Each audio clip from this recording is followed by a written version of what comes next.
And welcome back to the Boundary Corner podcast with my partner Brian Siegler. I'm Curtis Wilson, and this episode is brought to you by Dr. Lord Jeremy Counts at Main Street Pharmacy in Blacksburg. If you love this podcast, if you love the Hokies and the town of Blacksburg, make sure you are supporting Main Street Pharmacy when you make your way to town.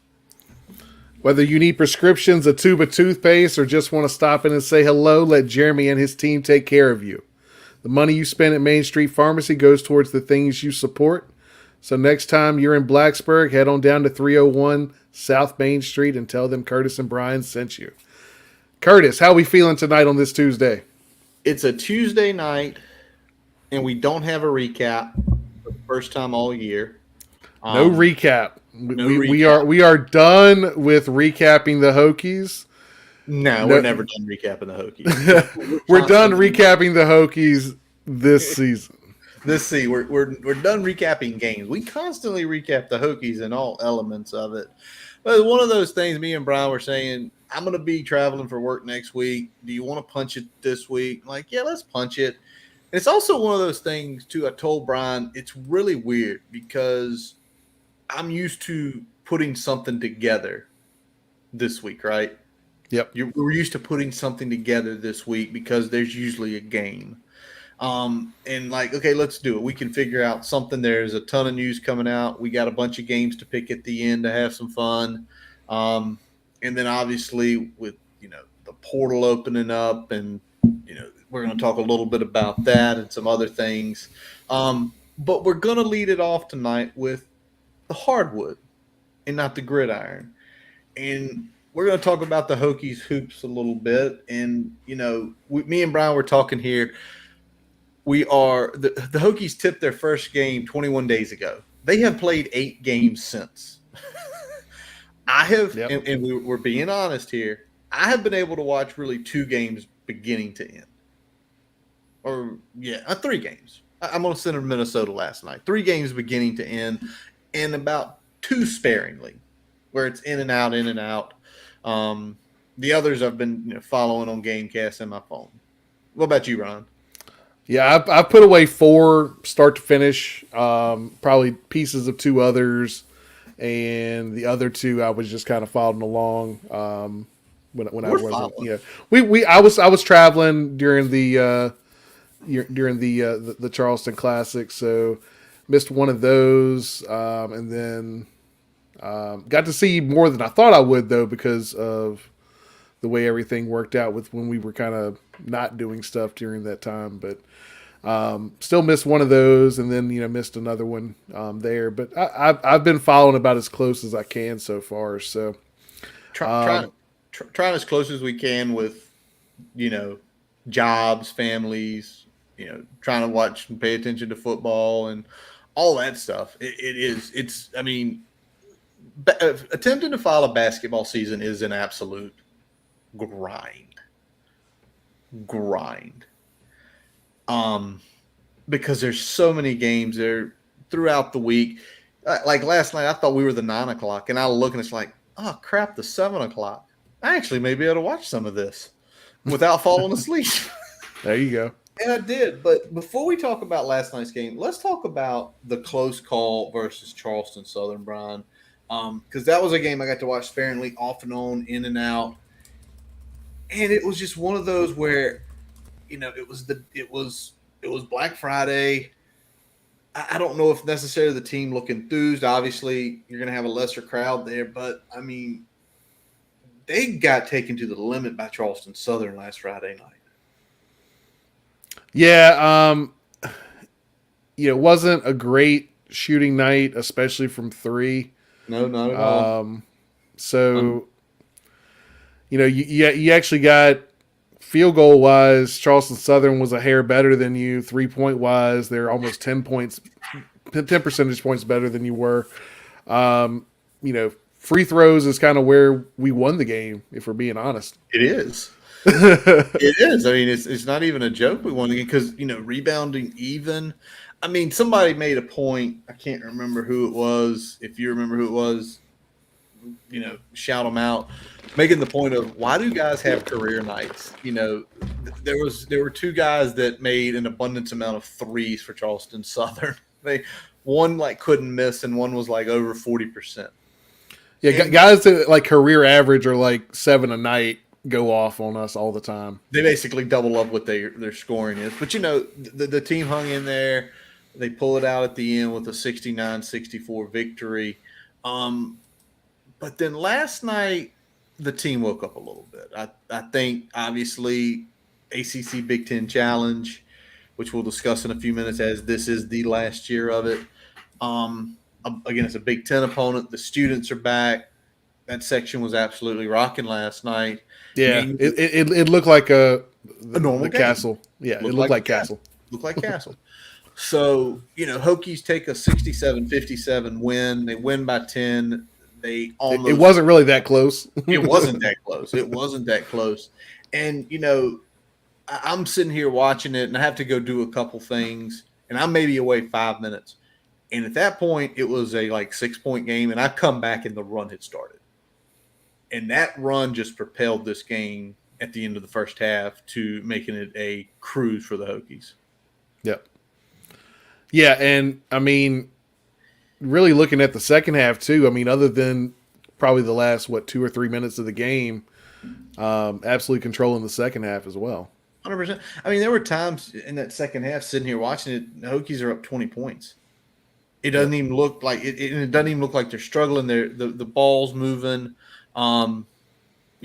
They destroy, Minnesota on the boards last night, a plus 15. Don't go to the line that often, which kind of surprised me. Usually you see a lot more fouls in these games, but just overall, it was a good team win. And, Justin Mutt does what he does, right? 16 points, 9 total rebounds. He stole the ball. He blocked some. He got some assists out of the paint. Yeah, I mean, he's a guy that's now every game you can expect at or close to a double-double, somewhere between 16 and 20 points. I mean, he's become that type of player. Definitely elevated production at the offensive end this year. He's not just a big that has some ability that can also pass well. He's got a lot more scoring to his game this year. And that's really, really helped up in the post there. And we've seen, Sean Padula take the big step that we were anticipating this offseason. So that's been a big bolster for the team as well. We just need to get him some help handling the basketball. We do. I mean, Sean Padula, and it's been mentioned by numerous people, he has taken the step this year. 17 last night. And in that first half, in the early part of the second half, there were times he was just dominating. There were times he was just dominating with the ball in his hands, and it's great to see. But to your point, and maybe that's why the lead slipped back to 10, is there are times where he had to go off the floor. He kind of ran out of gas. And, right now, if, he goes off the floor, it's kind of a mishmash of who's going to handle the ball and bring it up the court. And no one is good enough like he is. So, the big key right now, and we keep hearing the name and how big of a recruit he was, is when does Rodney Rice come back? Because the quicker Rodney Rice gets back, it is going to alleviate, some of that pressure from certain guys, who aren't, natural ball handlers. And that goes to Rodney, and it's Rodney, Sean, and then the other guys sparingly when needed. Yeah, I know we had talked about originally that we were hoping to get him back for the Classic. That didn't happen. Now it sounds like more like kind of right at the end of the semester is potential. So we'll see if that is still a moving target or if that's more of kind of a hopeful spot for him. It'd be nice to get him in there and get some action in there before we get into the heart of ACC play. We're going to get the one early against North Carolina. But if we can get him back and get him acclimated into the game by the time we get into the meat of the ACC schedule, I think that's probably the most desirable outcome. Absolutely. And it's going to be key because, last night the team had 14 turnovers. Their teams in the ACC, you do that against, it's not going to be a double-digit win. It's going to be a double-digit loss, and obviously we don't want that to happen. I tell you something else last night that, sort of was a little bit impressive to me. Him drawing charges has always been impressive. I want to know if there is a stat out there for that, because he drew, I think, 3 more last night. But just in general, the way he draws charges, how he plays position defense, it's getting better and better. And even when he's not on fire from outside, or he's not, giving you 10 to 12 points, what Hunter's doing on the defensive end is great. Yeah, Couture's definitely taken a big step with his defense this year. Continues to impress on that end of the floor. Not quite taking as many shots as we saw at points last year. But we've also seen that, he's not a guy that takes a lot of shots consistently. Usually when he's hot, he's going to take the shot. If it's not quite falling, he's not going to force anything. He's not that volume type shooter, but he is a very streaky shooter. When he gets hot, he's very hot. Absolutely. Another guy last night that definitely chipped in with, getting people rest, being physical, giving up fouls. And last night as well, scoring was Poteet. He had those 4 personal fouls, but he's a big-bodied guy. That's okay. That's what he needs to be there for. But 11 minutes and 8 points, I mean, you tell me he gets us 5 every night and comes in and helps play good defense and be a physical presence. I mean, I think that's going to go a long way as the season goes, for the rotation of this team, especially once Rice gets back. Absolutely. And we saw, Lynn Kidd was out there for 16 minutes. We saw Collins out there for 21. So we saw some of the bench last night, and they showed a little bit of action there. Again, you said especially Poteet there, but I was impressed by what Kidd was able to bring to the table as well. Yeah, and it's all about, in this case, once you get Rice back, it's never be. I don't think with Mike Young, you're never going to see a guy do what Collins did consistently off the bench and get 20 plus minutes. I just don't think you see that. But it's if they know their role, which I think Poteet knows his role. I think Kidd hopefully learns his role. It's once you learn your role with Mike Young, that's how you get inserted. Because I think the way Mike works, and you take a look, the starters, the lowest was Mutz with 24. The highest was Padula with 35. Padula with 35 makes a lot of sense. But Mike Young is not I'm going to sub 3 guys at once. It's normally I'm going to sub 1. Yep. And I'm going to sub another one and another one. And it's going to be that rotation where he's never going to take his core off the floor. And it seems like that's the case this year. So we'll see how it goes. Yeah, usually 2 guys at a time is about the most you're going to see. Yep. But, Brian, there is a concerning stat for Virginia Tech and how we play basketball, and that's 3-point percentage. Last night, 36%. We haven't shot over 40% since ODU. Yeah. So the Penn State, both Charleston games, and that's 4 games. We played 8. So half the games, we have not shot over 40%. And to be honest, you give me your opinion, I don't want to see last year again. But unless that gets up, and I'm going to pull the stats while you talk about it, unless that gets up to hovering closer to 40% consistently every game, there's going to be some long nights in ACC play.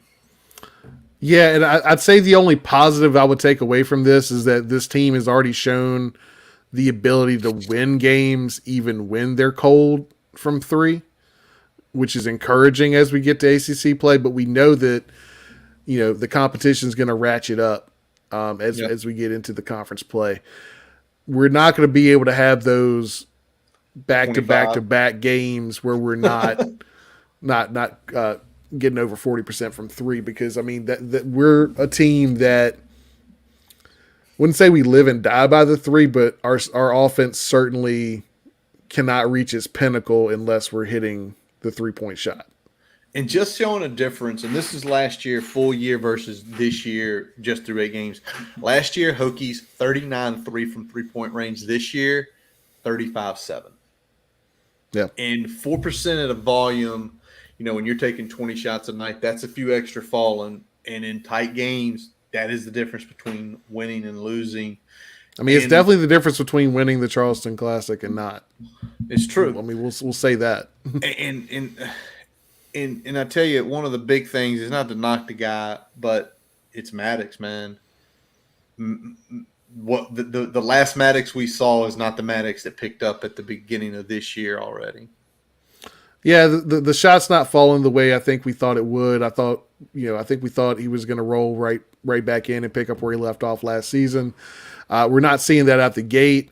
Some areas of his game have improved, which has helped make this not as much of a problem. True. But at some point we're going to need his shot to start falling for us to reach the spot we want to in conference play. Yeah, and so far this year, it's at 26%.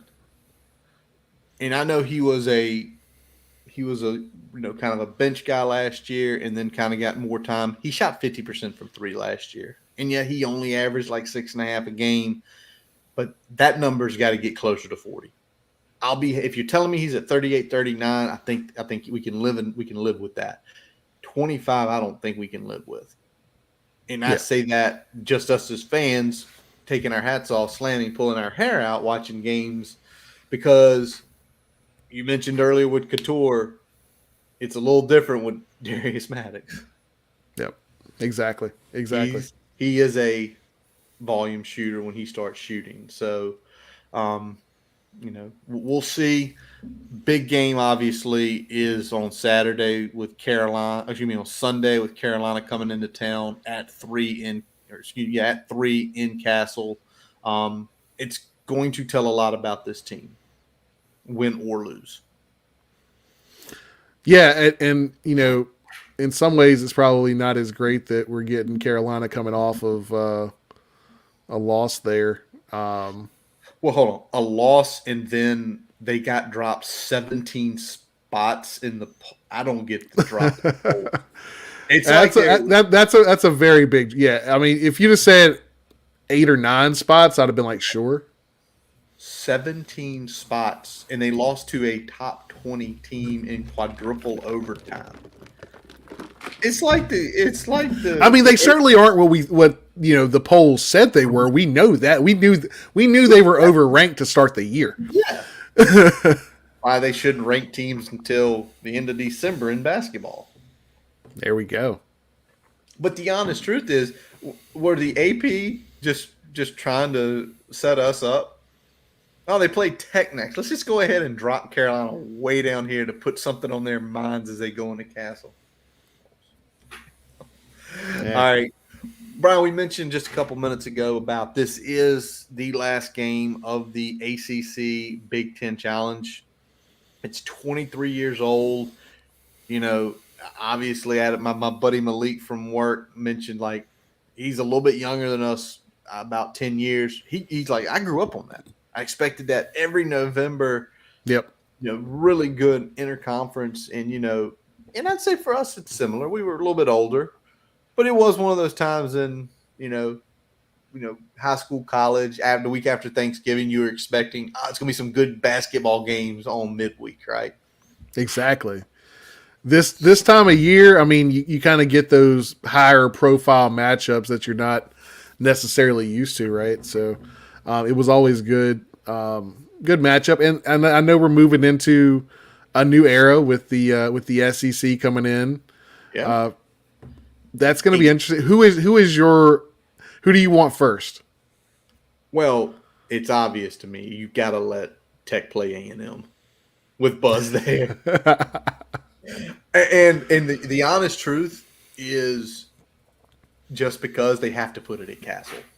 Yeah. You can't put it down in Aggie Lane. You have to put it at Cassell. Make it matter more. Make it matter a lot more. What about you? Are you on that train, or are you, a little different? You know what? I'd like to see us finally get over the Florida hump, so I'd like to get Florida. Okay, okay, that's a good one. That's a good one as well. That's a good one. And a lot of interesting matchups. And obviously, a lot of people are saying, "Well, why did this happen?" Well, the Big Ten, they're losing the ESPN is essentially losing every right to the Big Ten. Yep. This wasn't just a football. For everybody that says it's a football move, it is mostly about football. But they've lost all the basketball stuff and like that. So now, why wouldn't they pivot to their two biggest, investments in the ACC and the SEC? And for the ACC, from doing this challenge, you're probably going to see a revenue bump. Obviously, you're going to probably see more ACC games in the weekday getting ESPN2 treatment versus being shuffled around to the network when it's not a big game. So more notoriety. And, for us, probably as a region, a few more matchups. We talked about A&M and Brian mentioned Florida. I mean, what about Tennessee? Yeah. I mean, when Tennessee when that becomes sort of a when they decide to have those two teams play, a lot of people will come out for that. So, and who knows? I think it'll be interesting. And again, you still have, just thinking higher level ACC, you still have your blue bloods. I mean, Kentucky with Carolina and Duke. Florida, Tennessee, obviously being good. You've got enough firepower on both sides where it's still going to stay intriguing. For sure. And I mean, we've seen the SEC take big steps in basketball probably the last decade too, where, they were kind of very middling for a while, and now they're very much in the kind of the top tier there. So 100%, 100%. Let's talk real quick. 2 notes. Women's hoop now ranked number 9 in the country. Give them a clap. Continue to win. Including smashing our alma mater Longwood the other night, which Longwood was a tournament team last year, and I think they expected to compete in the Big South again this year. Don't quote me. I don't think they're gonna quite reach the heights they did last year, but they were certainly supposed to be competitive in that conference, and they got their ass waxed. What was this final score? Was it like 87-37? Was it 89-28 or something like that? Oh, I thought they broke 30. Ugh. Oh, that hurts. That hurts a lot. He's pulling it up here. Yeah, you mentioned it earlier when we were talking about it, and it was like, we got to mention this because they 89-28. I was right. 89-28. 61. Did Longwood even break double digits in any quarter? Hang on. Let's see. This is just purely me entertaining myself now. They got 11 in the third. Oh God! Did they get under 5 in a quarter then? Oh, they did. Yeah, they opening quarter. It was 20-4. Oh man! Oh, the beauty. And we put we slammed the door too. 27-7 in the fourth. So under 10's on the back. So I'm doing the math here. So 7, 11, and 6 in the third. A 6-point quarter. Six in the second. So it was 4, 6, 11, 7. Barely broke double digits. Oh, guy. Well, you know what? Kenny has got good things going with the women's hoop team. Obviously, nationally recognized up there now, and obviously, as well as with the ACC, SEC men's challenge, it's going to become a women's challenge as well. And obviously, that probably is much better for the women's product. Yep. Because the SEC women's basketball overall is better. And, the ACC as well, with Tech doing good, with Louisville playing well, with a couple other really good programs, State. So now you throw South Carolina in the mix there with those groups for that. Yeah. Do y'all guys want to play them? No. That'll kill some confidence. You playing the Lady Gamecocks down there because they are crushing it. They should let UVA play them. Since Dawn was an elite player at UVA 30 plus years ago. There we go. All right. So we'll close the book on talking about hoops here. A lot of fun. Again, hoops is such a long season. We'll try to hit games as we're on here and there. Obviously, we'll talk about some of the games when we're back in a couple weeks and how the team's looking overall. All right, Brian, let's flip. Let's talk about some college football news and notes. And the college football game of headsets has returned. This starting off 15 openings. Yeah, that's That is a 10% of the that's a big damn number right there that we got to fill in here, and we're moving pretty quickly to filling in. We're about a third of the way there. We're a third of the way there, and we are only a few days after Black Monday, or we're a day after Black Monday, excuse me. But one of those roles got filled last week. Saw it, didn't mention it, just a lot more going on, but UNC Charlotte, who had fired Will Healy earlier in the year, hired the associate head coach for Michigan, Biff Poggi. Poggi did some research on him, longtime high school coach up in Maryland. Cannot remember the high school's name. What won multiple state titles, put a lot of D1 prospects, including Blake Corum at Michigan, where he decided to go and coach. But it seems like Club Lit in UNC Charlotte is being shut down, and it sounds like another being put in there. Club Lit is kaput. Dead. And they're bringing a guy named Biff in. I don't think there's going to be a lot of Club Lit. I think there might be a lot of running. I think so. I wonder if they're going to throw Butthead out there a lot. Interesting. All right, let's start with some of the other bigger hires, and let's start with probably the biggest program hire, and it's Nebraska, and it's Matt Rule. Got fired from the Panthers just a couple months ago. Such success at Baylor, such success at Temple. He gets an 8-year contract down there. My buddy, again, Malik, multiple shout-outs. I have to tell him tomorrow at work, listen, Malik's like, he's got the best agent in the world. He's getting like $68 million from Tepper, and now he's got an 8-year deal from Nebraska. What do you think of the hire, Brian, with Rule going to Nebraska? I think it's a decent fit. I think he kind of knows the lay of the land there. In general, still within kind of that recruiting footprint that he was used to before. We'll see if anyone can bring Nebraska back from the brink here. It's kind of unfortunately mirrored us a little bit and kind of been in the doldrums but competitive, and then kind of fell off the map a little bit. So we'll see if we can kind of get back where we need to with this program and see if Rule's the guy to do it.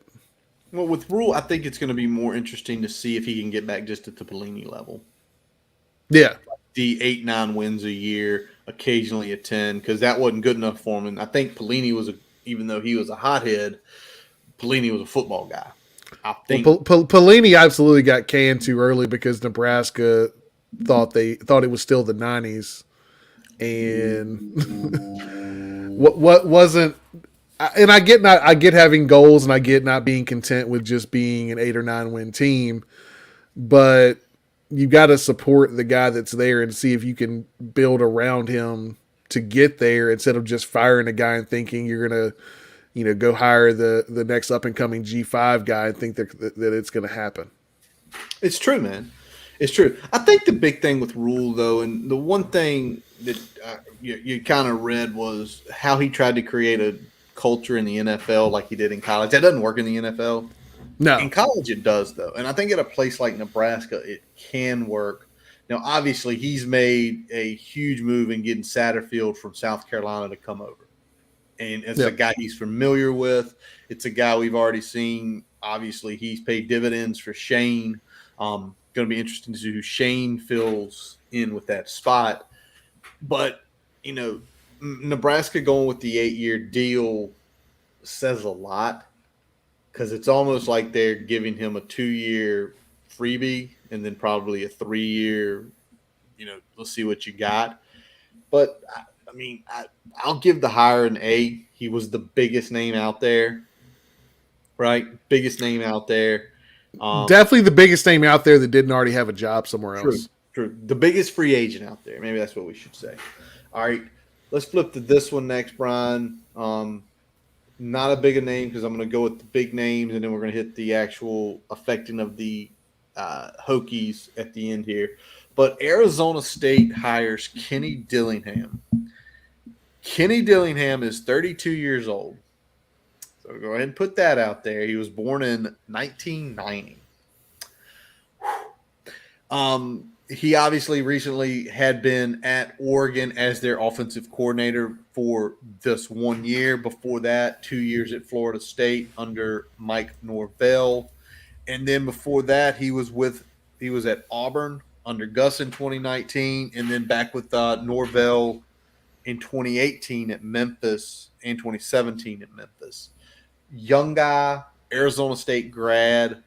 And I think Arizona State's in a little bit of flummox right now of what's going on. Because of the whole Herm situation and all the stuff that was going on there, I feel like they just decided to say, hey, you know what we're going to do? We're kind of just going to go on somebody who was here, less than 15 years ago, probably understands the culture and all that stuff about what we need to be competitive here at Arizona State. Yeah, it's going to be interesting to see what they are able to do out there because I feel like they've kind of lost their way. I feel like that was kind of a somewhat consistent program for a while. And it's going to be seen if they can kind of get back in that mix in the Pac-12 to really be competitive because they've really kind of fallen off the map a little bit there the last few years. And the Pac-12 is getting easier. I mean, in the next few years with USC and UCLA moving, it's going to become an easier conference to compete in. And, again, I think this is just a culture hire. Regardless what the offense looks like and all that, I think it's just if it's someone, he went here, he's one of us, he understands what we do, he understands where we can be and what we can do. And sometimes that's all you need. You need a voice and someone who's familiar with everything. So I'll say a C on this one. Obviously, it's all come 3 years from now. For the guys who can do those shows, I tip my hat to you because that's research. Because yeah, I'm right there with you on a C. To be continued to see how this turns out. But all right. Now, the next two, I don't think we're going to grade a C. The first one is it broke Sunday. I know I sent you guys the thing about 11 o'clock. Luke Fickell leaves Cincinnati, and kind of a shocker to some people, especially Wisconsin had looked better under Jim Leonhard. Luke Fickell to Wisconsin. Go, Brian. What do you think? Yeah, I mean I'm going to go A- here. I mean that's as big of a hire I think as Wisconsin could have pulled, other than sticking with Leonhard. Yeah. And it's a guy that's going to come in and immediately have, I think success. I think he's going to have that locker room. How quickly he kind of gets things going in terms of being competitive for the actual conference title, I think is in question. But I think he'll definitely kind of get them back to that, roughly around 10-win level that we're kind of used to Wisconsin being at, and they're right out the gate. They're not that far from it either. No. I still think Paul Chryst pissed somebody off. I do. I still think he pissed somebody off in that administration, and they were just like, you start this season off bad, you're going bye-bye. And he did, and that's what happened. As far as it goes, I'm more interested to see from this if there are any players that will leave, especially on the offensive line. Are there any players that – because if we look at Fickell's style and what he's been running at Cincinnati for those years, it's not that power-based game. It's a little bit more of a spread. It's a little bit, a little bit different of an offense than what they've been doing at Wisconsin. And if he's give me a tackle in the center, there you go. That's all Brian wants. Even if they haven't played that much, that's all Brian wants, because at least body movement. They know what Joe wants. But that's going to be interesting to see what he does, though. If he takes that and goes into Wisconsin and decides we're going to try to run this offense, and if it will work, because basically Wisconsin's ran the same offense for 30 years since Alvarez was there. More or less, yeah. And the thing is, Fickle was under Tressel for all those years and under John Cooper, where they did a lot of the similar stuff, back in the 90s and early 2000s. So super interested to see how it goes. Again, I'm with you. A- on this. Probably couldn't have got a better, at least culture fit, knows the Big Ten, knows recruiting footprint. Probably going to be able to up that game a little bit there. All right, Brian, this is the one that probably made me the happiest thus far. The Auburn Tigers, War Damn Eagle, decide to come down to Lynchburg and get Hugh Freeze out of there. God. There we go. What's your grade on this one? A+. Seriously, A+. Hugh Freeze has proven both at Ole Miss, where he was getting top-notch players, maybe not the most honest of ways. Which doesn't matter as much now. It does not matter as much now, but still, you can't do the things he was doing to get players. That's still illegal. Very true. But there are other ways above board to lure recruits to your school now. Now there is. But I think what he's done at Liberty, because down there he showed he could take some of the best talent in the country right out of high school, develop them, beat Alabama, compete in the SEC. But I think what he's done at Liberty, too, is he's shown you how good his coaching chops are. Taking cast off, taking 3 stars, taking 2 stars, and really turning them into a team that can be competitive with just about anybody in the country. And when it comes to a place like Auburn, he's going to probably have top 15, top 12 classes. He's going to have some really good big-time recruits. But I think what he's learned at Liberty is I can dip my toe into the transfer portal, into the transfer market, and I can plug holes. Somebody asked me today, you think Saban's shaking his boots? Like, no, Saban's not shaking in his boots, but Saban knows it's getting a lot tougher now because he knows Hugh Freeze somehow, he's got the kryptonite. One of the only guys that's ever beat Saban multiple times. Yeah, I think so. I'm not as high on the grade as you. I'm back in the A- range on this one. But I say that with a caveat. And before I get there, let me go ahead and say this. Like stat of the day, fun fact: Auburn's last 3 hires have been former Arkansas State head coaches. It is now a requirement that if you are going to coach at Auburn, you have to have a stop at Arkansas State.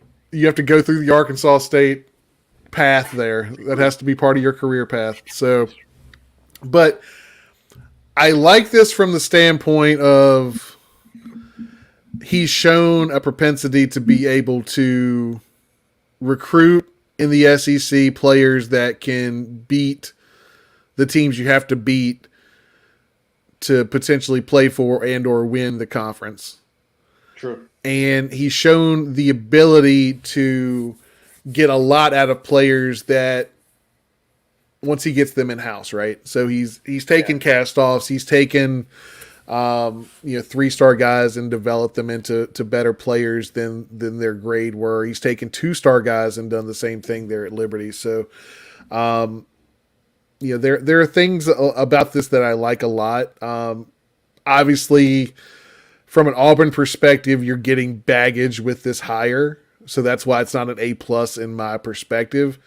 And because you get baggage, the hook is going to be there, I think, quicker than you'd like it to be. So this is on Freeze to show his ability in the first 2 years to at least get one of those marquee wins. He will. Or that fan base is going to get antsy because they have a easy out to get him out there. All right, are you ready? And I'm going to ask you this, and you be straight up with me because of how they did Gus. If they give him 2 years and they pull the plug, are they about to become Tennessee for what we saw for almost 15 years after they? Oh yeah, absolutely. They are about to fall into the Tennessee trap for sure. Okay, if this doesn't work out, they will be in the Tennessee trap. And the thing is, I think he can coach, but I think it could take 4 years. It could take 4 years.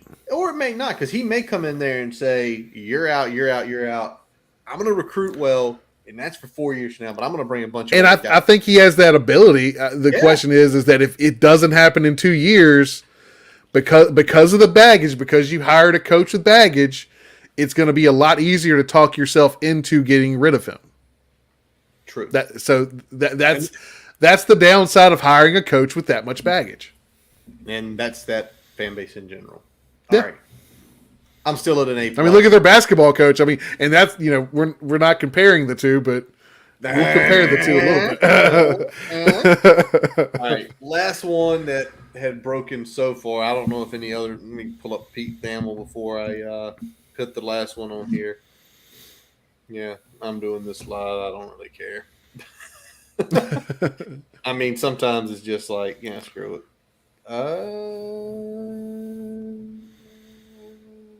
No, he's just he's confirming what we were just about to talk about, and that is that Georgia Tech is going to retain Brent Keys as its head coach. Now, this wasn't the news as of Sunday. As of Sunday, the deal was it looked like Willie Fritz from Tulane was going to get pulled in. That deal sort of died.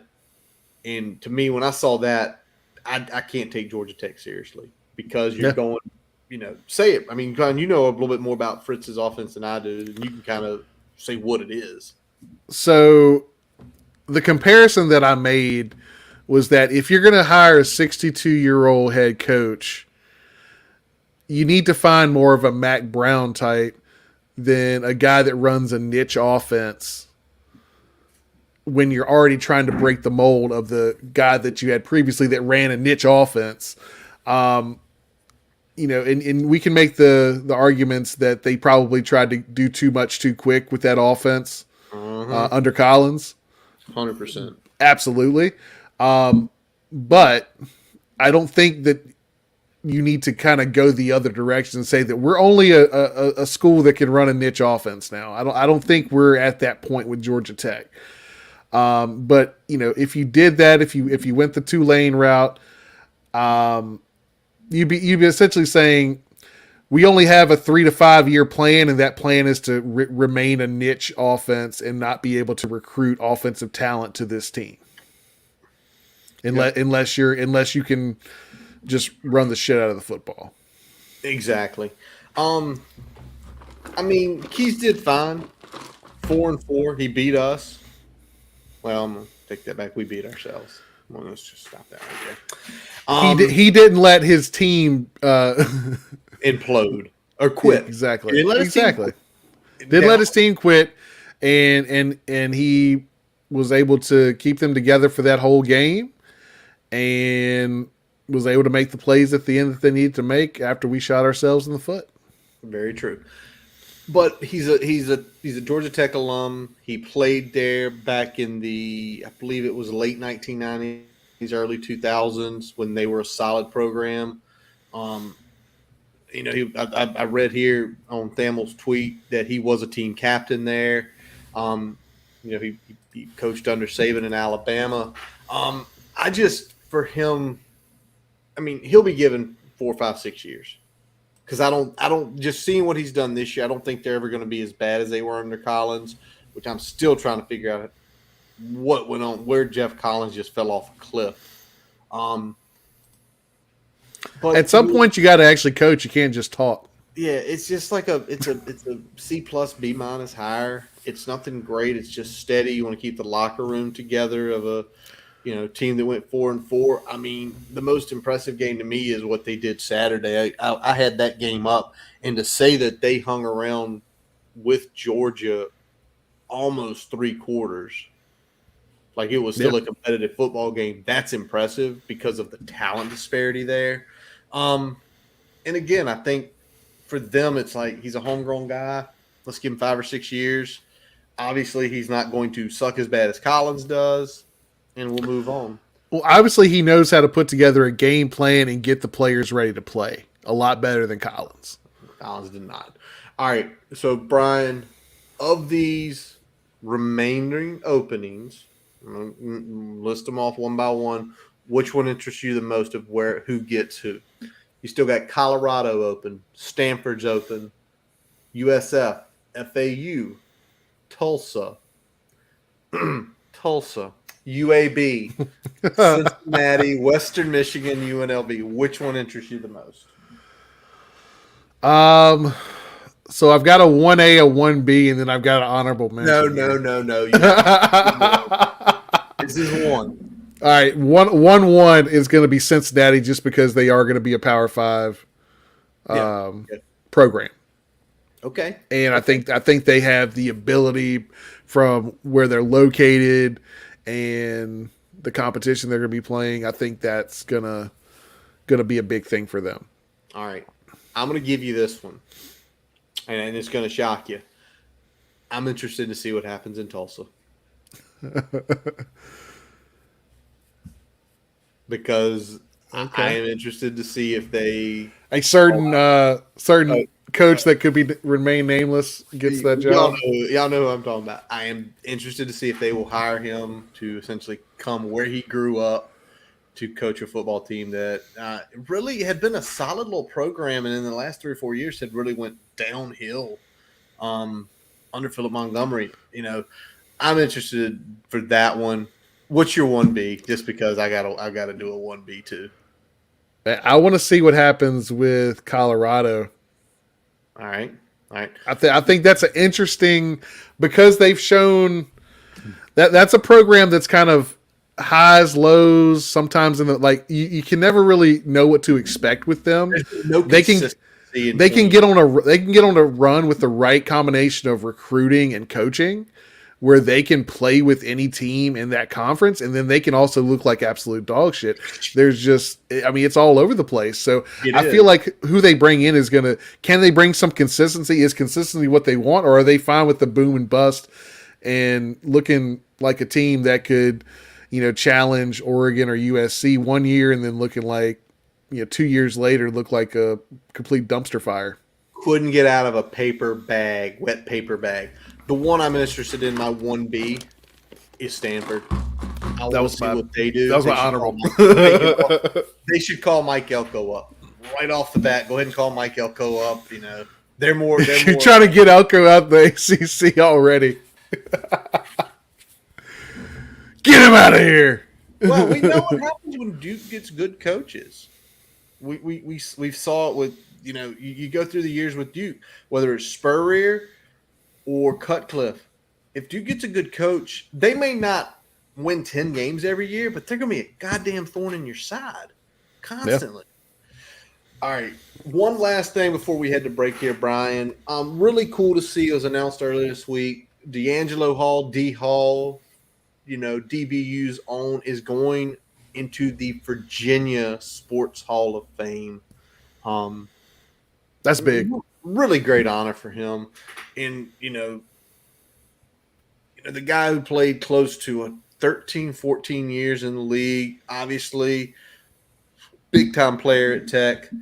And now he's getting this honor bestowed of him that, I looked through the day, Frank's in there, Bruce Smith's in there, Frank Loria, Carol Dale, amongst others. And probably over the next few years, probably going to see a lot of Hokies go in there, probably starting with D Hall guys, essentially born or did things in the state. Yeah, guys that especially during the big run there in the 2000s. This is kind of the start of that. So, we'll see how many more kind of follow in D Hall steps here. With this is a big first step here. So good for Very D good. Hall. Yeah, very good for him. All right. So before we get into just a couple more things to discuss tonight, we are going to take a quick pause from our digital partners. As we take a quick break, we'd like to tell you about getting your free website report from our digital partner, Grassroots Digital Marketing Studio. They'll tell you how your website ranks on Google, on-site SEO, and social media. No commitment to buy anything. You can get your free report by visiting grassrootsdigitalstudio.com/free-website-report. Now back to the episode. All right. So, Brian, just a couple more topics to hit on tonight. Let's start, first of all, it was announced late this afternoon. This was not on our docket until it was announced. The All ACC teams, which for Virginia Tech, of the first, second, and third teams, there were none, unfortunately. There were 6 honorable mentions. I think me and you kind of agreed. Probably Dax should have at least got on one. You could argue third team for Dax for sure. You could argue hardcore.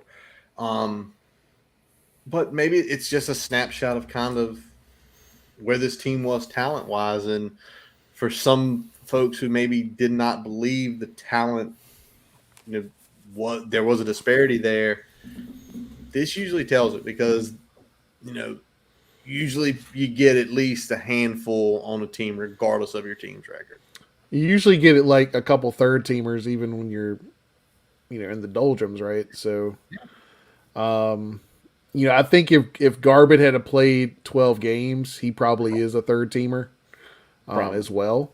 So, you may ask the question on that one. Obviously, we played one fewer game. It's one less data point to put out there. True. Relative to competition. So that has to be taken into account. And like I said, with Garbett sitting out, another 2, that's a pretty big and playing hurt, honestly, for half of those that he did play in. So yeah. I think Garbett had when he was healthy and playing it to his potential was definitely at least a third teamer, but missed 2, didn't play 1 because of the cancellation. So that hurt him. Yeah, I think if Caleb had a stronger final 2 games, he'd be in the conversation probably for third team as well. Yeah. But again, none, and it's the first time I think since, I think David Teal said 1990, 32 years ago, that Tech had none. So, we got a long ways to go. We know that. So it's going to be really interesting how it goes, and it kind of flips to our next subject here, and we're going to talk about the portal. And the one thing I know, I got a chance to listen to the presser with Brent Pry, and basically he mentioned that between a plethora of things, they're going to be having conversations with roughly 35 to 35 players about different options they have. And, we know there's going to be some draft stuff. There's going to be about guys if they should come back into the portal. And we kind of already, I think we figured out there was one already that had taken place before the end of the day Monday, and that is DJ Harvey, the 4-star kid out of California, the cornerback, has already put his name in the portal. Yeah, and we saw his role diminish to close out the year. Some of that was how well Delane came on in the back half of the season. I think some of that was, some of the things that Tucker was doing in practice that, looking at that role as punt returner. So it was just a combination of factors. And, DJ Harvey's a talented kid. I know he's going to land somewhere and make a splash, but, it looked like just how the things were trending, sticking with the Hokies probably wasn't going to be his best opportunity to see the field a lot come next year. 100%. And again, sometimes you're going to see kids that they've got to do what's best for them to get on the field, and sometimes that writing is on the wall. And it's, and now I'm sure you'll have some kids that will say, I'm going to stay. I think I can beat these guys. I know don't talk to Coach Robbie Compton about this. It fires him up every time a kid enters the portal. But we sit here and it does hurt depth. It hurts Yep. depth a little bit. Absolutely. It hurts Absolutely. depth a little bit. But again, you're talking about a kid that is legitimately a cross country from family. And it's one of those things where how tough is it to say, well, I'm really going to be fighting to get into the 2 deep next year? Yeah. He's essentially scrapping to keep a spot somewhere in the 2 deep, even if you have the attrition of Chapman, right? So that's kind of the situation he was looking at. And then you've got a big class of DBs coming in as well this year. Big class. And we saw Mansour already. We saw Cam Johnson play. The other piece is now, and maybe this is one of the factors, Dorian Strong technically got a red shirt this year. Yeah. So Dorian Strong will not be out after next year. He has potentially 2 years of eligibility left. Is that something that shaped the decision as well? There's so many things, and you don't want to speculate, but you just kind of try to read the tea leaves. And all these kids who are going to be entering the portal and leaving Tech, you tip your hat and you hope the best for them. Absolutely. Regardless of what happens. Yeah, I mean, when we say once a Hokie, always a Hokie, that's truly what it's about. So, I mean, we wish DJ nothing but the best. Hopefully he lands on his feet somewhere that can maximize his talents and give him the opportunity to shine. It's 100%. And I saw something, and I lost the tweet just a few minutes ago, but one of Norfolk State's coaches put out there, like, essentially in the last just handful of days, close to 2,000 players at all levels have entered the portal. That's wild to think that many people have entered the portal in just this short amount of time as the season is wrapping up. And, it's one of those things for a lot of those kids, I'm hoping that the degree is in hand, or the degree will be in hand by April, because we saw last year there were a lot of kids that did not get homes. And when that happens, I mean, you feel for them in a lot of ways, but you've got to make the right decision for you. But sometimes, hey, you should get in the portal. You can play elsewhere. And like reality, like you need to work on getting your collegiate degree. Not necessarily don't take football seriously or put it second, but there. You don't want to say don't chase your dream, but in some ways, you've got to have good counselors, and that's where you hope the coaches of a team are really thinking about what's the best interest of the player, not what's the best interest of the program, because so many people can get screwed. Yeah, and I think you see a lot of problems with players trying to make lateral or quasi-lateral moves, right? So guys that are like dropping down a division or a level tend to find a home. Guys that have shown the ability to jump up a level tend to find a home. And then guys kind of at the top end that are jumping in the portal usually find a spot on a blue blood or a contender, somebody that's kind of in win now mode. It's those guys that are coming from a mid-tier program and trying to go to another mid-tier program that often kind of slip through the cracks, right? It's very true. It's very, very true. So again, it's going to happen more probably by the time we get back in a few weeks, which we're kind of thinking we're going to work on who's gone, where do we need to fill, are there people on the roster to fill. It's probably going to be a lot bigger, and maybe we have some ins as well as outs during that point in time, but we'll see. But it is that season, and I'm sure, Brian, you probably were like me. You saw some kid hit the portal, and you immediately went up and looked up. What's the stats look like? Did he play a lot? Oh, it's an offensive lineman. Was he recruited previously by our current staff? Yes, in so many ways. And I'm sure there's going to be some bat signals and some tea leaves out there as this goes on for the next few weeks. Yeah, I'm looking forward to it because we kind of get a little bit of a bump on the recruiting front from a portal perspective, just as we kind of go into, early signing day, especially with early signing day being later in December than it normally is. We get a little bit of a rise in the portal, ahead of that this year. So that's going to be nice. 100%. All right, let's go real quick, Brian, before we talk about championship week and all the games we're going to take a look at here. And let's talk about the playoff rankings from about number 15 all the way up. And Brian, let's go through this and let's just say if we have an issue. You ready? Okay. Yep. All right. Number 1, Georgia. Any issue? No. No, none here either. Number 2, Michigan. Any No issue? problem. No problem. TCU at 3. I'm fine with it. You could put USC there, and I'd be just as fine with it. USC 4, I'm fine with it. I'm more impressed USC how they won Saturday night with more of a controlled offense, which we have not ever seen from Lincoln Riley. Usually Lincoln Riley wants to score in 90 seconds. Every touchdown they had was 3 minutes or more Saturday night in Notre Dame, that's impressive. It showed that they can play a pace of play they will need to play in the college football playoff. Damn right. All right. Number 5, Ohio State. 21-point loss in the horseshoe. Worst loss in a long time there to Michigan. I think 86. Any issue with them being 5, though? No, because of the teams that are still behind them that we're about to talk about. All right. This is where it gets fun for Brian right here. Hey, Brian, number 6 is Alabama. Back them up. To what number? You got to at least put them behind wherever the fuck you have Tennessee. Tennessee 7.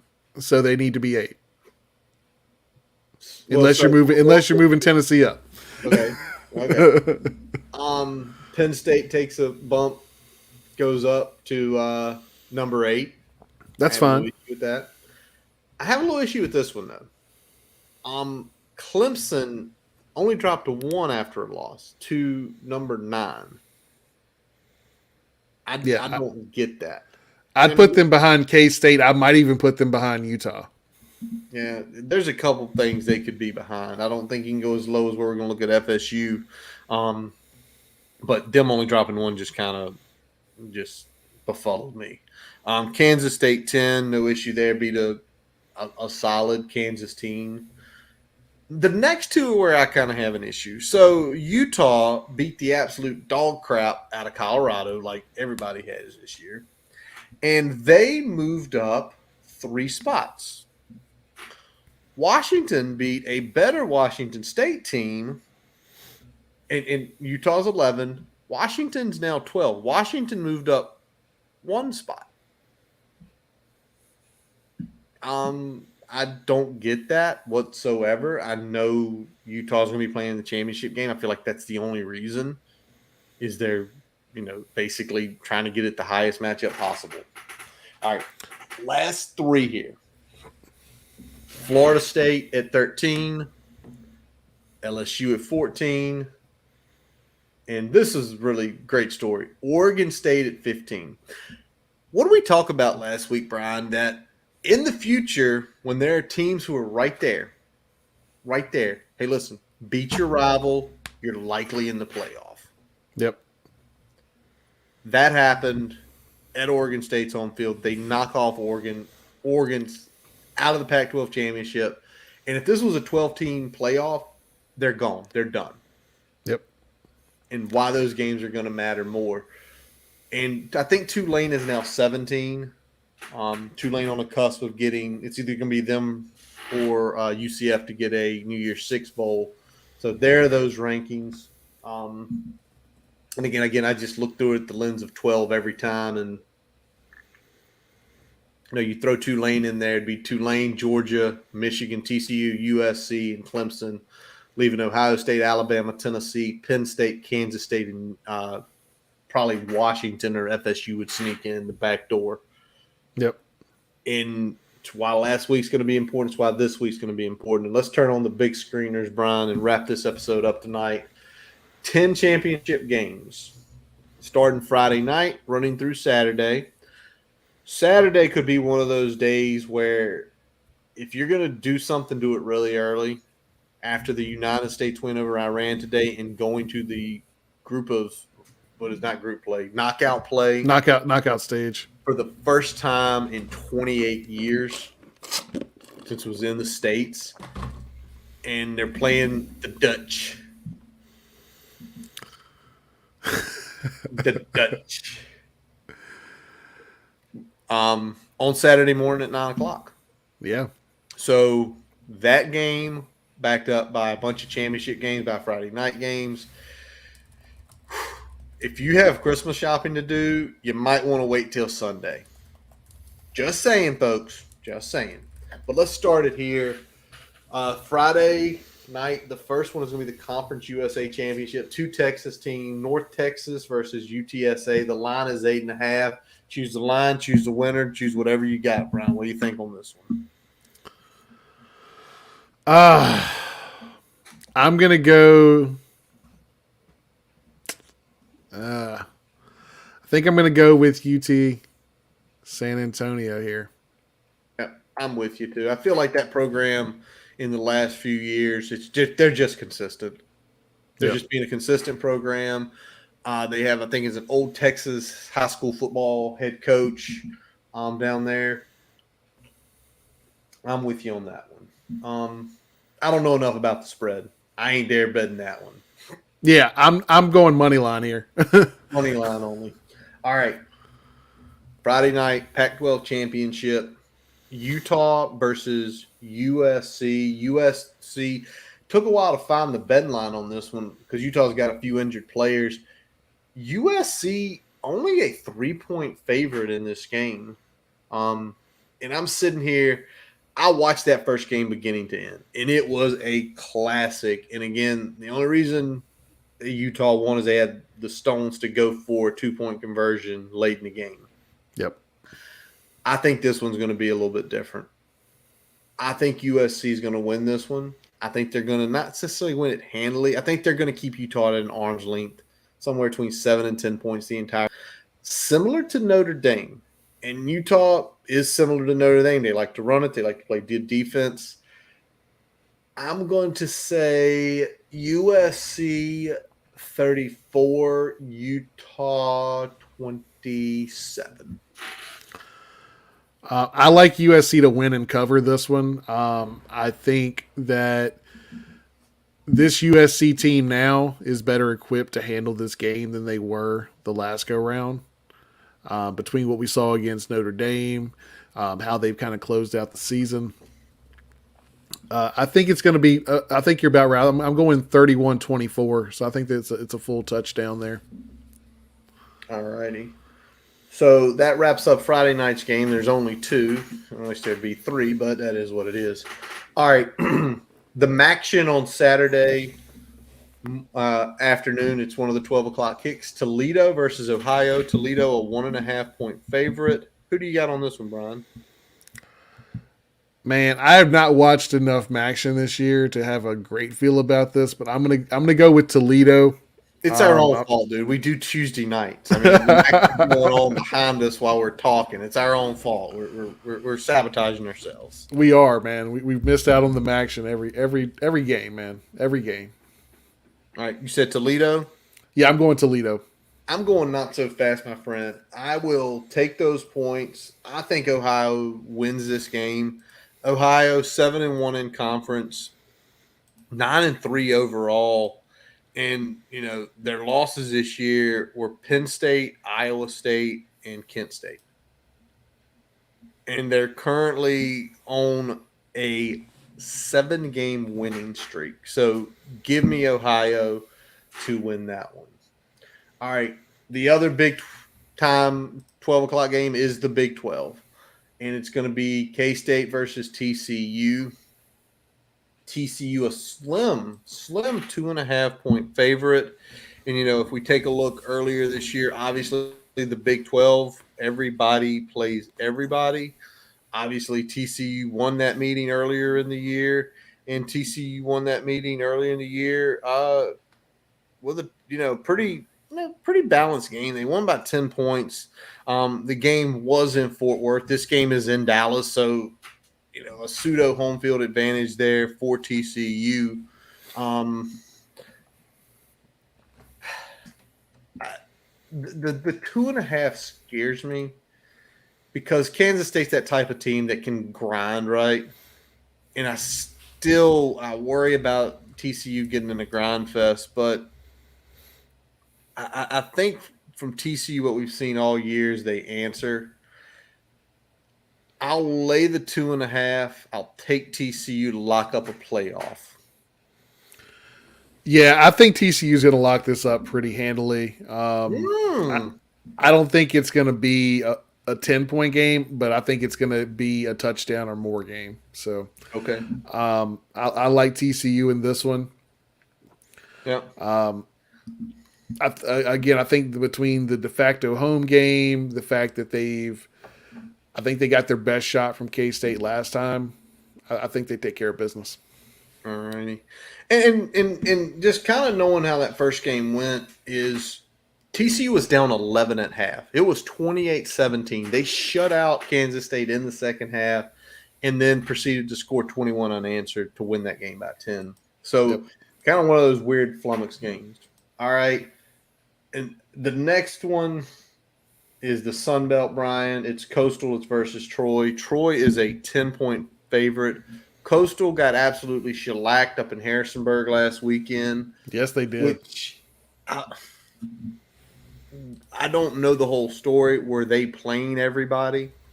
The game did not matter. JMU could not win anything from them. And Troy's had a hell of a season. Troy's had a hell of a season in the Sun Belt. Troy's 10-2. 10-2. The only losses, Ole Miss and App State. And that was App State early in the season, not when they later. were trucking. Yeah, when they were rolling. Who you got here? Man, Troy always sneaks up on people. I feel like that's what happens. I'm going to take Troy. I'm going to take Troy and the points. Okay. All right. I feel like 10's just too big to lay at Coastal. I'll lay 2 Coastal. I know this game is, I believe it is down in Troy. And, it's just one of those, that shellacking doesn't seem right to me. Coastal doesn't play like that. Coastal's one of those teams that can hang with just about anybody in the country. And to tell me they got just absolutely pounded, I don't get it. Maybe it's just playing a state of Virginia team because they got pounded 2 times this year, both by the state of Virginia. I think Troy wins. I think it's closer. I think it's close enough to where I'll take 10 in Coastal Carolina on this one. All right. Mountain West Conference. Fresno State versus Boise. I have not watched any Mountain West this year. I'm going to be just very honest. No Mountain West whatsoever. So I'm just going to throw a shot in the dark and say Boise lay the points. When in doubt, pick Boise. That's a good philosophy. I'm going to take it here. All right, we're both taking Boise. All right, let's get to these afternoon games. The AAC UCF versus Tulane. Tulane a 3-point favorite. What do you think on this one, Brian? Gus Malzahn versus Willie Fritz. I think it's going to be down in the in the Superdome. What you got? So if Fritz would have been at Georgia Tech, I would have absolutely taken UCF here. But since that chatter is off the table, I'm going to ride the Tulane wave. He keeps riding the wave. He keeps riding that wave. And I'm riding it with you this time. So it's either going to go down in flames or we're riding it together. Tulane lay the points. I think it's going to be a good game, though. I think those 2 offenses make it interesting. And maybe Tulane's playing in the Sugar Bowl in their home stadium in just a few short weeks here. All right, Brian. SEC Championship, LSU versus Georgia. Georgia all but locked in regardless what happens in this game. Yep. They are a 17.5-point favorite.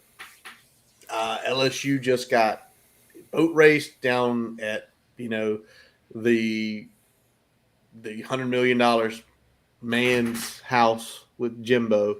What do you think on this one?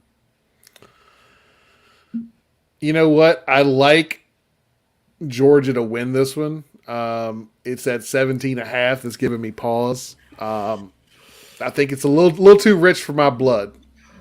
So if it was money line, I'm taking Georgia, but I'll take LSU against the spread. All right. Um, this is a tough one because that is a lot of points, a lot of points to just lay, and we've seen LSU keep up. But I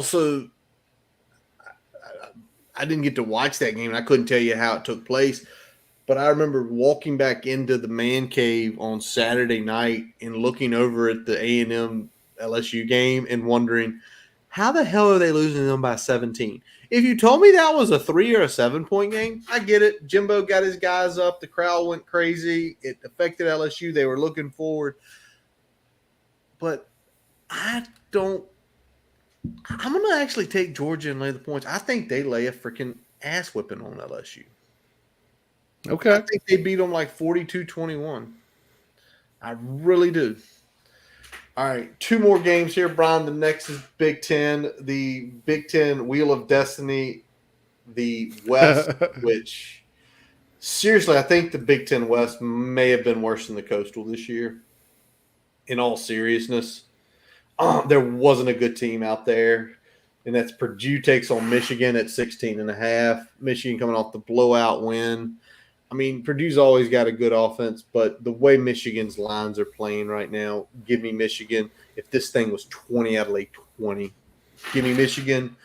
The line is 16.5. Yeah, I'm taking Michigan all the way here. I don't think this one's really close. Michigan has hit a different level than I thought they could reach this year. Mm-hmm. And we'll see if they can continue riding that going forward, but I don't think there's any reason to bet against them right now after what we saw them do to Ohio State. Not at all. All right, last one here. Obviously, the ACC championship where UNC takes on Clemson. Clemson is a 7.5-point favorite. Brian, what are you thinking on this one? You know what? Both of these teams kind of limping across the finish line. Mm-hmm.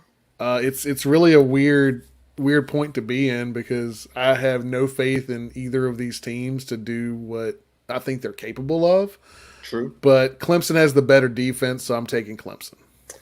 All right. You're right. Clemson does have the better defense, but it gave up some points last week, and the offense looked discombobulated.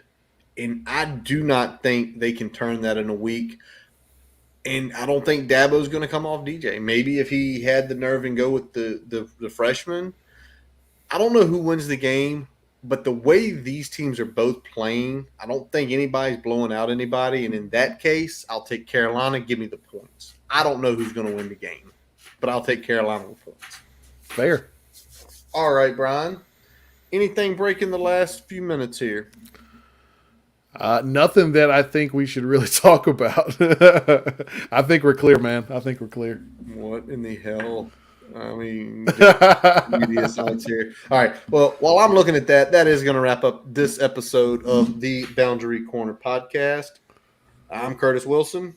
I'm Brian Siegler. And the Boundary Corner podcast is brought to you by the Main Street Pharmacy in Blacksburg, Virginia. Visit our website, boundarycornervt.com, to listen to all of our episodes. While you're there, don't forget to follow us on Twitter, Facebook, Instagram. Subscribe to our YouTube channel. Your favorite podcast source, including Spotify, Amazon, or Apple Podcast. As always, we let our buddy Jason Long play us in, play us out. Go to jasonlongmusic.com, where it will link you to all of his music on Apple, Spotify, his YouTube account, his Facebook pages. There's also a good section to show you where Jason's going to be playing live. And this week, he's going to be playing live at Golden Cactus Brewing Company down in Roanoke at the pop-up brunch from 12 to 4 on Sunday. So go check that out. We thank you guys for listening. And as always, let's go. Hokies. Each day I wonder all across the lonely ground. Don't pity me, oh must admit I've seen the bottom and you know it's just ain't good.